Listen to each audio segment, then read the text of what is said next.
Dessa vez, vamos fazer um vídeo breve sobre internet. Os cuidados que você deve tomar ao pedir internet no Japão. Explicando de modo básico e simples, você precisa de 2 contratos para poder acessar a internet no Japão. Você precisa de um contrato com uma empresa que fornece a fiação e precisa de um contrato com uma empresa que forneça o provedor. Ou seja, você precisa ter 2 contratos. Qual a empresa que fornece a fiação? Uma das mais famosas aqui no Japão é a NTT Nishin Nihon, ou NTT Higashi Nihon. Também temos a KDDI, para citar alguns exemplos, né? Qual a empresa que fornece o serviço de provedor, então? Também tem vários provedores diferentes. Temos a OCN, por exemplo, a Plala, Yahoo, Sonet, Biglobe, Topa, Broadace. São centenas de provedores diferentes, mas basicamente você precisa ter 2 contratos. Um com uma empresa que forneça a fiação e outro com uma empresa que forneça o provedor para você. Ou seja, quando você fizer um cadastro, um contrato com a NTT Nishin Nihon, eles vão enviar para seu apartamento ou para sua casa um técnico. Esse técnico é que fará a instalação da fiação e também instalará o modem em seu apartamento, aquele modem da NTT. Porém, você perceberá que isso não é suficiente para conseguir acessar a internet, né? Ou seja, quando você estiver fazendo a configuração desse modem, você perceberá que precisa ter em mãos o ID e a senha do provedor. É por isso que é necessário o cadastro, um contrato com o provedor. Você fazendo um contrato com o provedor, ele que vai enviar para sua casa, para o seu apartamento, um envelope, uma carta com o ID e a senha de configuração.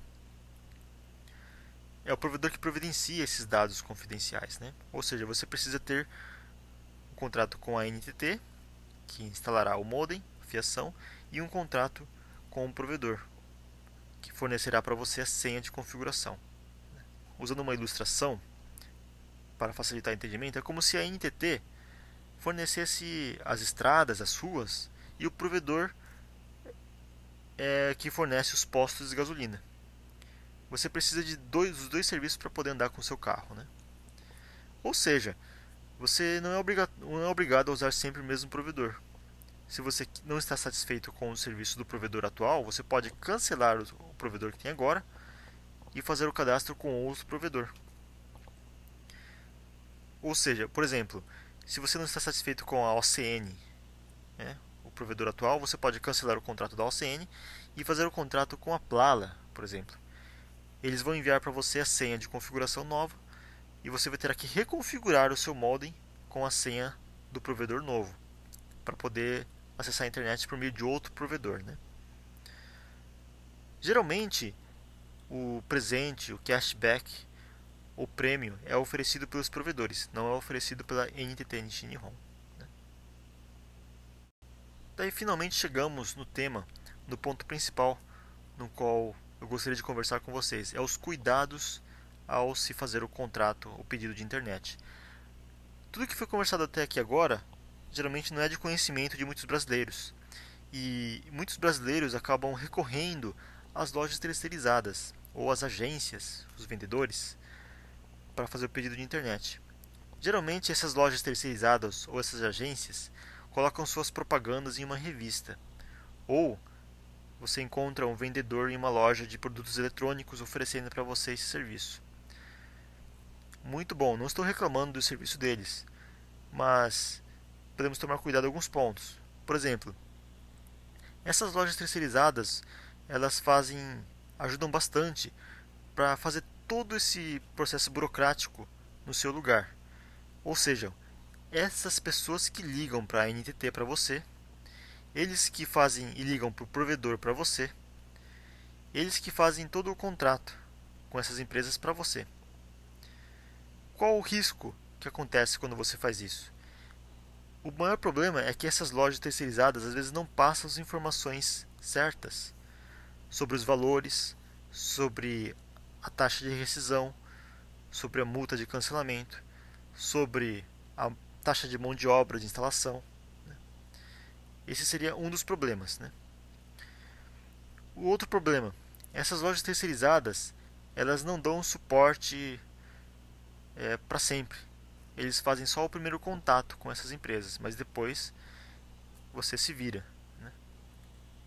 O outro problema também de fazer o pedido para uma loja terceirizada ou uma agência é que eles colocam alguns serviços adicionais sem o seu consentimento.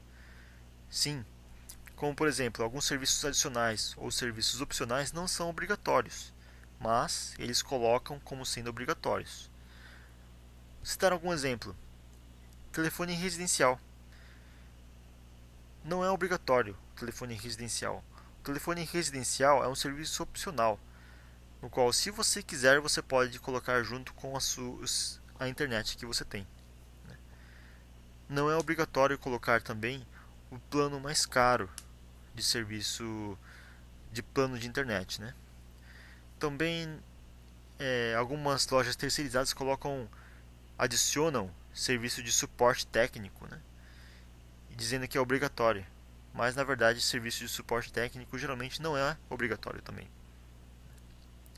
Agora você me pergunta, por que essas lojas terceirizadas ou essas agências cadastram o cliente nesses serviços opcionais, dizendo que são obrigatórios, mas na verdade não são obrigatórios? Eles fazem isso geralmente para oferecer em troca disso um prêmio, algum presente. Por exemplo, se você ficou interessado naquele presente, naquele notebook, naquela televisão que estão oferecendo, você só vai ganhar esses presentes se você fizer um pedido junto com o telefone residencial, junto com o serviço de suporte técnico, né? Então, eles dizem que esses serviços são obrigatórios, são requisitos para que você ganhe o presente, ganhe aquele prêmio, né? Ou seja, se você realmente deseja, faz questão de receber aquele prêmio, aquele notebook, aquele presente que você chamou a sua atenção na revista, então você tem que colocar os serviços opcionais que eles estão oferecendo. Caso contrário, você não vai receber o prêmio.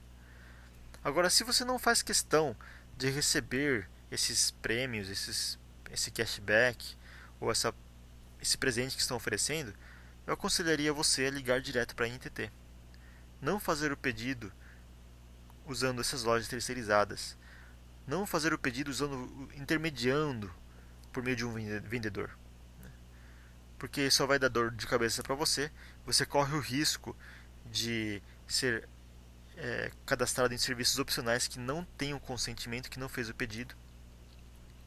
E ao mesmo tempo também você corre o risco de não receber as informações corretas sobre os valores, sobre a taxa de rescisão e as multas, por exemplo, né? Inclusive, citar até como exemplo aqui o serviço que uma loja, uma agência, uma loja terceirizada, né, está cobrando de algumas pessoas sem o consentimento delas. Eles chamam de suporte técnico, em japonês, Tekunicaru Sapoto. Eles cobram 1.186 ienes por mês.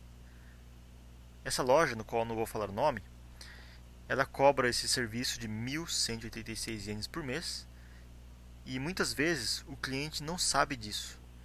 O cliente nem sabe, nem se lembra de ter pedido. Aliás, o cliente nunca pediu um serviço desses e eles estão cadastrando seus clientes sem o consentimento da pessoa.